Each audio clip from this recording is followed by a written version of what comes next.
Our mission with the summits is to bring together Salt Spring Island's mental health community, providers, users, marginalized, and other community members to mobilize cooperatively around issues and needs of and for mental wellness, co-creating a community in which everyone belongs.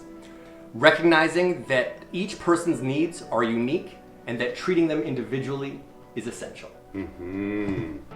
Thank you to our sponsors, Island Health, the CRD, the Salt Spring Foundation, and the Government of British Columbia. And also thank you to Salt Spring Community Services, iWave, and the Salt Spring Community Health Society, who held funds for us and have been amazing partners. And so the summits, our first summits on peer support, are happening January 11th from 2 to 5 p.m. and January 18th from 3 to 6 p.m. They're the same agenda for both summits, so you don't need to attend both, but if you're interested in attending one, please reach out to me. My email is willieonsaltspring@gmail, so that's WILLIEONSALTSPRING@gmail.com. It'll be included in the link below. Yeah, thanks. Maybe I shouldn't have spelled it out. No, I think it's great. And can you share a little bit about how the summits are going to be organized, or kind of, what it's going to look like and how people can participate and contribute? So we're doing it over Zoom, but we're going to have an in-person component in the library programming room. Masks will have to be worn because of where we're at with the pandemic, except when we're speaking. So we're not trying to do a presentation where we've got it all figured out. We've been thinking a lot about it, and we'll have a presenter.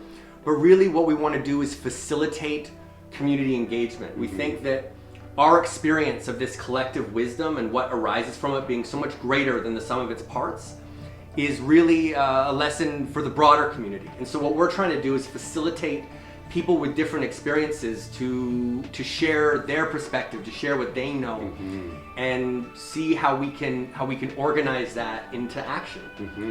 Right now in our culture, peer support is largely focused on drug use, right? So whether it's abstinence-based or harm reduction, it's really focused on people who've had problems with drug and alcohol, helping people who still have those problems. But I think the possibilities are way broader. There's so many things that challenge people, and it's so powerful to be able to talk to somebody who can relate to that. And so I know iWave is looking at peer support. I know Daisy has some models where they sometimes connect people who could really use somebody who understands what they've been through. Community Services also has a volunteer program for seniors, because the issues seniors face, that's half our population. Absolutely. Yeah. And I think the same is true for youth. So I'm really excited to get outside of the box and think what the possibilities are. The breakout rooms will have structured questions, so we're trying to organize the thinking, but really the power is when people come from these diverse backgrounds. We all have unique experiences and wisdom that we've garnered from a lifetime, and I think that every person's perspective is like a little piece of this giant mosaic. And as we build this mosaic, we'll start to have a real picture of where we're at and what we can do to be in a better place. I think there's a great, yearning for it. I think in a way, the challenges of the pandemic have had a silver lining in that people are really finally ready to talk about mental health in a way that just wasn't there before. I recently spoke at the Connection Project in Saanich, put on by Emily Olson, and I get people celebrate you doing that. They say how courageous it is, and so I just want to be clear: I'm not courageous. Largely, I'm privileged, and in my privilege and in the way I present, I knew that most people were going to receive me well. The real heroes are the people who are struggling every day. And they're still doing the best that they can, trying to get through, trying to make tomorrow a little bit better. I think it's finally politically expedient to talk about mental health, and that's great. But I really want to be clear, let's not celebrate the people whose privilege allows them to be in the position I'm in, because it's a lot of luck, and while I worked really hard, I don't think I would have survived, let alone thrived, if I hadn't had family that could afford to take care of me and had the inclination to do so. So sometimes we see people in our community, maybe they're in Ganges, and they might be drinking in public, you might hear yelling. I really encourage empathy, because the people who are really struggling in the community, they're the ones that inspire me. They deal with so much more than I had to deal with, and I found my own journey totally overwhelming. So yeah, I just really want to put that out there, that until you know people's stories, you can't imagine what folks go through. That's right. Yeah. The other thing I want to mention that ties into what you said, when I would talk to people about the mental illnesses I had, which were severe, I was heavily medicated, they would always want to relate. And then if they hadn't had diagnoses or hadn't been as severe, they'd be like, well, I could never understand or relate. But I'm like, of course you can relate to me. Like, have you suffered? Yes. Is the human condition really hard to navigate? Yes.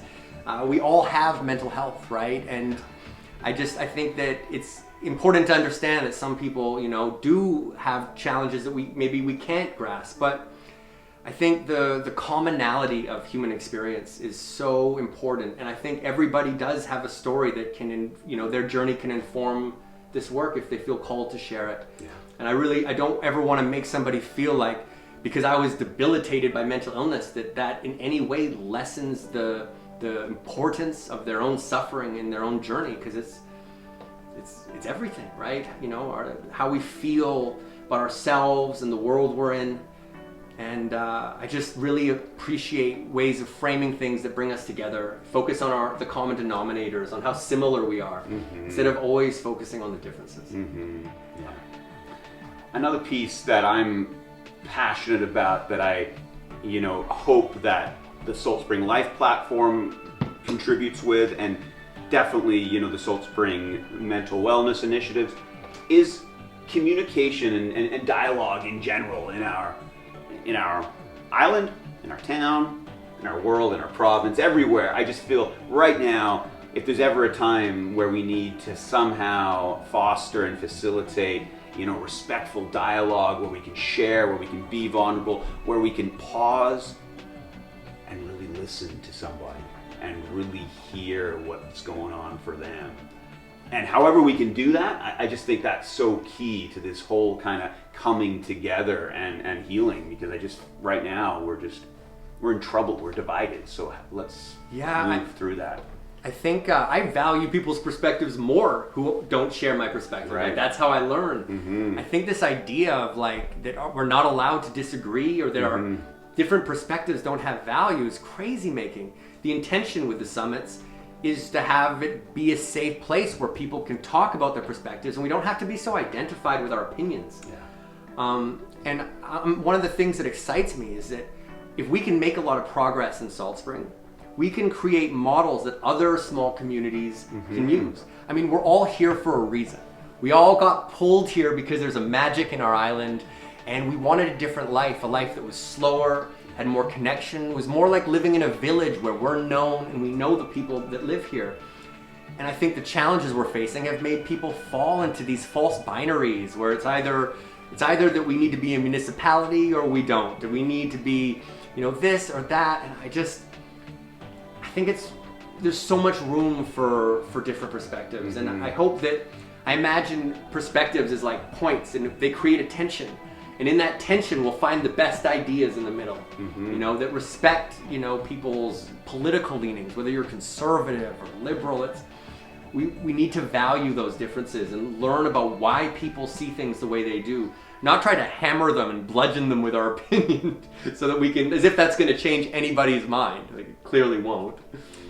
Absolutely. And I think there's just something really powerful around hearing about the challenges and hearing about the stories to lessen the feeling of fear. Because I think this feeling of fear that some people have towards marginalized individuals is a barrier for there to be progress and for there to be a collaborative approach. So I think by shining the light on the stories, on the humanity through these mental wellness summits, it's fantastic. It's the step in the right direction, my friend.